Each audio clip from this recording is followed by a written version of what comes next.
Now that we've been introduced to this idea of using the normal distribution to approximate the binomial distribution, let's go through a procedure of what we could do for our problems. First, we'll check to see whether the normal approximation can even be used, and we do that by showing that n times p and n times q are both greater than or equal to 5. Then, once we verify that is true, we find the mean. The mean for the normal distribution will be the same mean for the binomial distribution. So recalling from chapter 5, the mean for the binomial distribution is n times p. The standard deviation is square root n times p times q. And for these, in general, we'll round to 1 decimal place.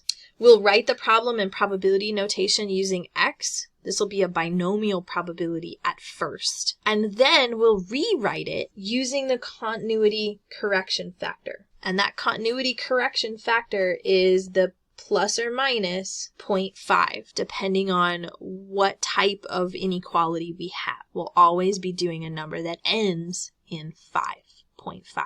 And then we show the corresponding area under the normal. So we'll draw our graph. That's really what that means. Draw a graph, just like we've been doing with our normal distributions. I would like for you not to use a table, so cross that line out. Use Excel or Google for this, and use that norm.dist function, okay? So don't use the tables. That's a leftover from a previous class. Apologies.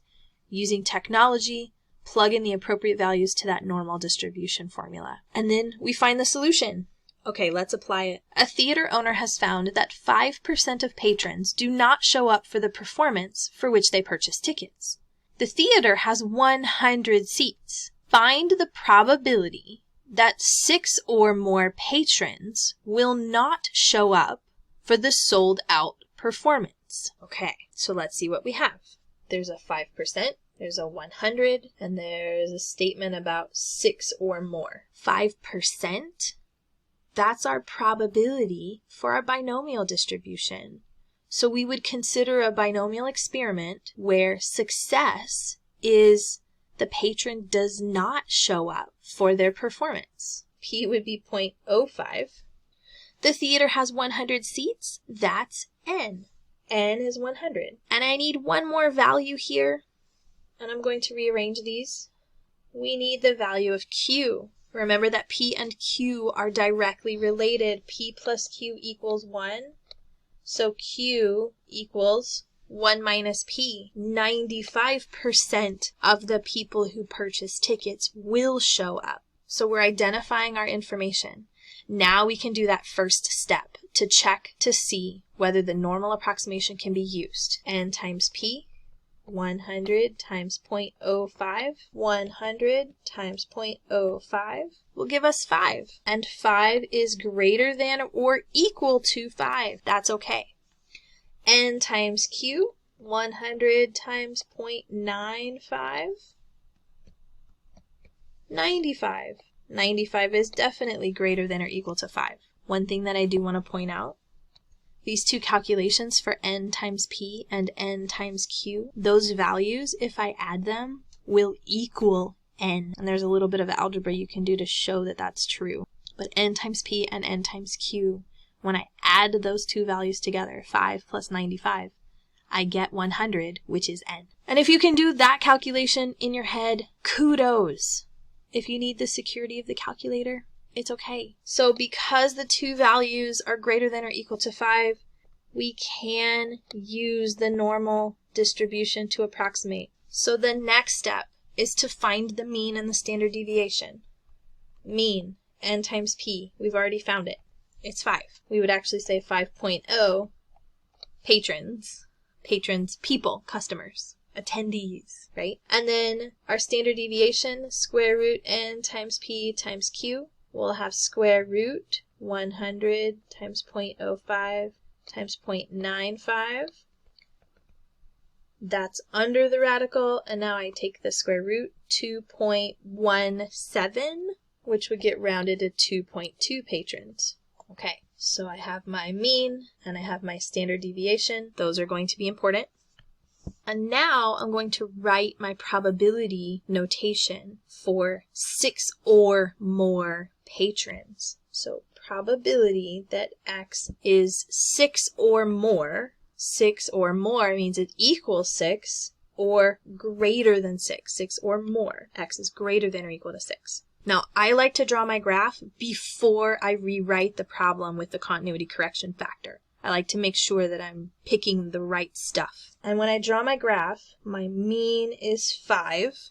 That's coming from what we just calculated. For now, I'm going to draw a little shadow binomial distribution underneath. And the main reason behind this right now is just to get the idea of what it is we need to choose for 6 or more. And it's not going to be perfect, and that's okay. That's not the point. So I have this little histogram binomial distribution graph behind my normal. And notice that 5 is encompassing between 4.5 and 5.5, right? So 6, this value for 6, is going to be right here. X is greater than or equal to 6 would be the 6 bar and everything to the right. Okay? 6 and everything to the right. So when we move to the normal distribution, I don't want to start at 6, because if I start at 6, I'm cutting off half of the bar of 6. I need to start where the 6 bar starts, which is here, and that place is 5.5. And then I follow the normal distribution, and we're going to calculate the area 5.5 and higher, which means this probability statement turns into x is greater than 5.5. Greater than 5.5. Okay.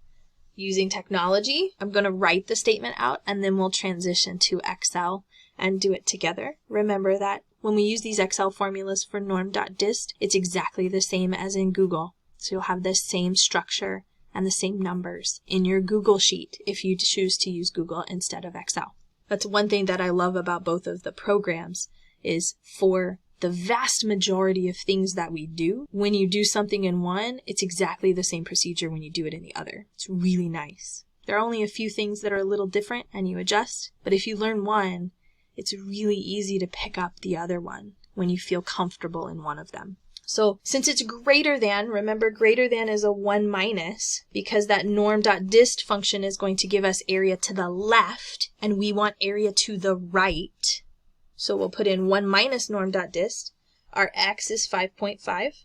Our mean is 5. Our standard deviation is 2.2.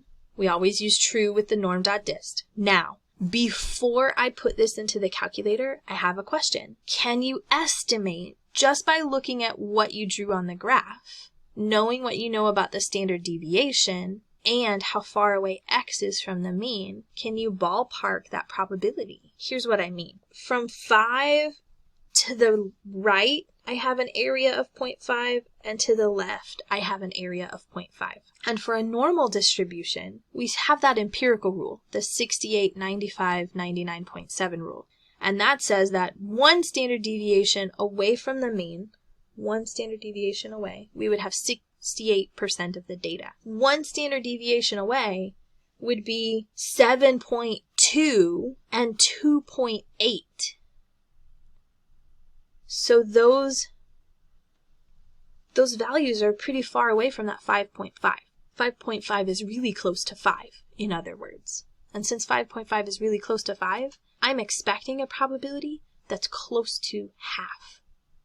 It's not going to be perfect. I'm leaving out stuff in the middle, but it should be close to half. Let's check it and see if it's true. 1 minus norm.dist, 5.5.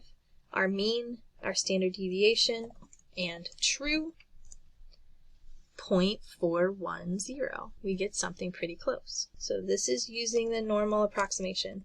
Just for fun, let's see what it actually is in the binomial distribution.